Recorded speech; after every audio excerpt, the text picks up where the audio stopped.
Aloha on Sunday. I'm just trying out this exercise to share, do a live every time after a treatment. Well, today we saw a first-time client come here.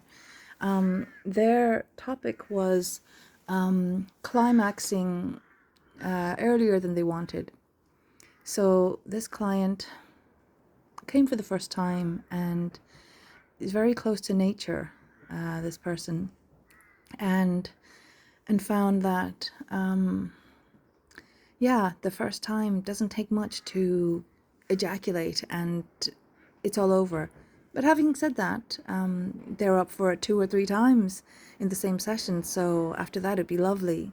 But just trying to get into that first time and how can I mitigate that?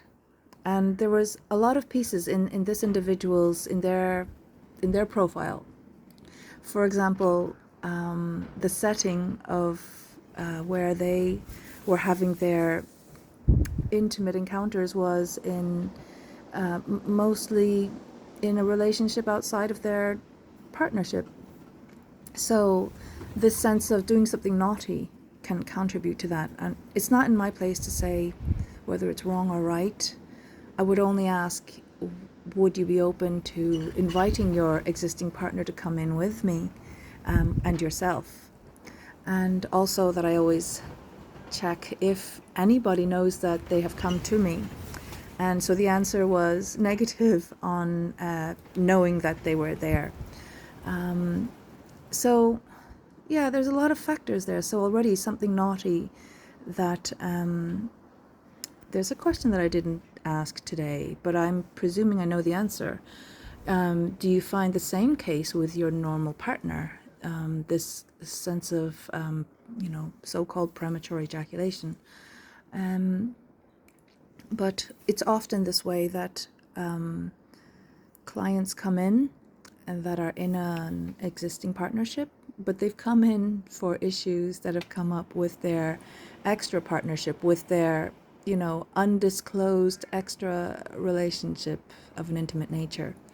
So I do believe that, we make our own path, and if somebody has made the decision to not disclose to their partner that they are intimate with somebody else on the side, that's, we're all adults, and so we make our own decisions based on the resources we have at the time, meaning what my nervous system feels like it can hold.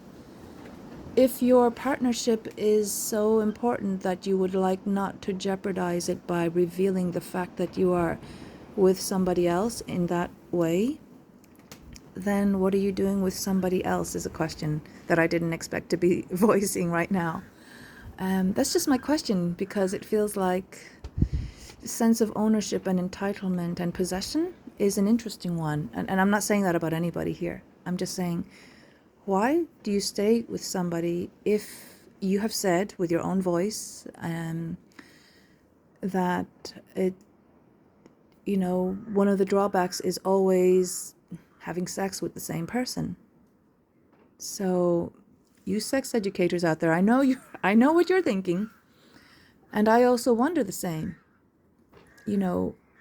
It's never an issue with the other. It's always in ourselves. And although that sounds triggering, I'm not pointing a finger to say you're the one at fault, it's all your fault. It takes 2 to tango.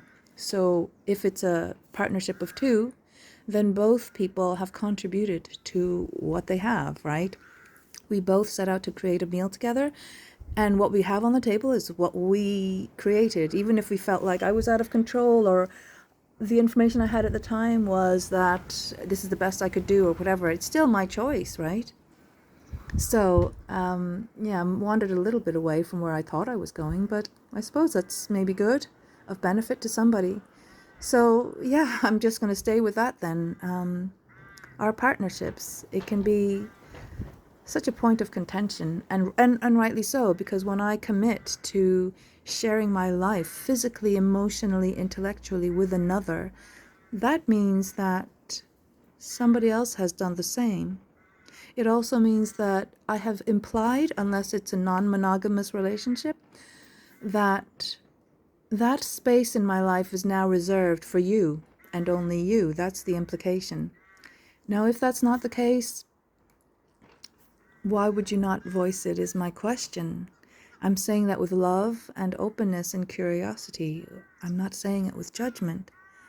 And just to say, I have been in the position of both positions, of being the one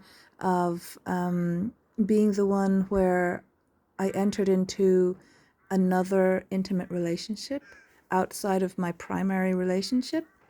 I've done it with disclosing it and also without disclosing it. I've done it 90% of the time saying, by the way, informing my partner, because I would like to think that they would do the same if the positions were reversed. So the dynamics of this I have studied in depth, both academically and in the field, as it were. And it's an interesting thing because relationships, they I want to say trigger, but it's not exactly trigger. It's much more than just trigger, which sounds so momentary and temporary.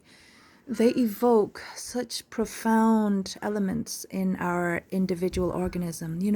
Our primary survival mechanism was that of bonding with another human being. Without that, we wouldn't thrive or even survive. Many scientists have said, and childcare specialists have said, that with the absence of meaningful connection and bonding, that an infant will fail to survive. So that's quite heavy. And it also makes perfect sense when we can put aside our personal biases, our personal emotional baggage, and our personal intellectual experiences, and just look openly at what is an intimate relationship and how deeply it touches us when something goes not the way we expect or want, and also when it does go the way we want or exceeds our expectations. We hear far too little about the beautiful, glorious relationships that, imperfect as they are just fill us with bliss. I think I'll make a new series on that. Blissful relationships, imperfect as they are. I'd love to hear more about. Yeah, because this is what our life is formed of. We don't necessarily have 100 different personal partners, but we have hundreds of friends and acquaintances and colleagues and neighbors and relations, people we may not wish to be close to, and yet relationship is at the heart of the mechanism of human being, of being a human, being a man or a woman, being a sovereign being, person free in my choices and in my lifestyle and in my inner world. I can be a terrible judge to myself, but I can also choose to exercise and improve my technique of self-care and self-love, and try to treat myself with as much kindness and respect as I afford others, including my friends, including my children, including strangers. Sometimes I treat strangers better than I treat myself. And by relationship, I sometimes extend myself to include those closest to me. Have you ever heard the expression, we always hurt those that are closest to us? Or the other expression in English, familiarity breeds contempt. And how many of us have experienced this? When we let somebody into our life and they get close to us, and then we feel safe, our nervous system feels safe, we have co-regulated with this other person, and we begin to share intimately our innermost thoughts and beliefs, and even idle gossip and really base humor, and just knowing that the heart is good between ye. There is good medicine between ye, between the two of you. And then if there's a misunderstanding, and then somebody gets a surprise or a shock, or what they believe to be a surprise or a shock. They feel like they've been offended or they've been hurt, intentionally or unintentionally. And then the attachment response, the trauma response then kicks in. I step back. I stop talking. The what do they call it? The freeze treatment? That's not right. The cold treatment or something like that, where basically it's a withdrawal of love. Even if you're a very self-deprecating person, it is still withdrawing your presence. from a relationship where you feel you've been slighted or misunderstood or unseen.